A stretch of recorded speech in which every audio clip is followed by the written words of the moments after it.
I call the member for Werriwa. Thank you, Deputy Speaker. COVID-19 has exposed many underlying issues in Australia. In one way or another, the pandemic has hit everyone. Each of us has to face small inconveniences at minimum or, at worst, tragedies. Yet some of the problems faced by Australians during this pandemic were unavoidable. They would have been prevented if this government was on their side and had done anything in the last 7 years. Whether it's the disproportionate effect of COVID-19 has had on multicultural and Indigenous Australians, or small and family businesses that have seen their businesses fold, or the fact that Australia does not create medicines onshore, we have been exposed. Many sectors in Australia were either barely keeping their head above water or were being pulled underwater by the inaction of this government. Manufacturing in Australia is one such industry. 7 years of damage by this government has left the manufacturing industry reeling.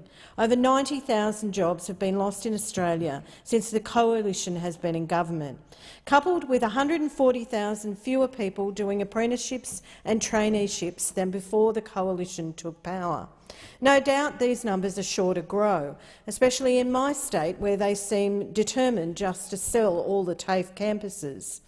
The Coalition effectively dared manufacturers out of the country, and they went, leaving Australians in a void.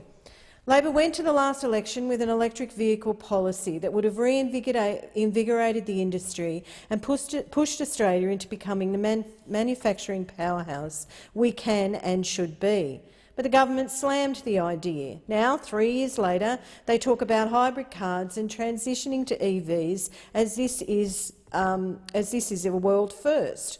Wouldn't it have been great if Australia manufactured the vehicles that the entire planet need? The demand is here now and continues to grow, as does the demand for good, secure jobs for Australian families. But again and again, the government has left workers, especially those in manufacturing industries, behind. Labor's goal was to make Australia self-sufficient. However, those on the other side pursue what seems to be the opposite: outsourcing and offshoring deals that provide nothing for Australian workers or manufacturing. Workers and companies that employ them are ready to wait for the incentives for this government to kickstart our manufacturing revival. Yet all this government seems to be interested in is in its rorts and looking after its mates. Not only is the Coalition guilty of neglecting Australian manufacturing at a federal level, but also on a state level. The Berejiklian government in my home state of New South Wales purchased its new inner-city train fleet from South Korea.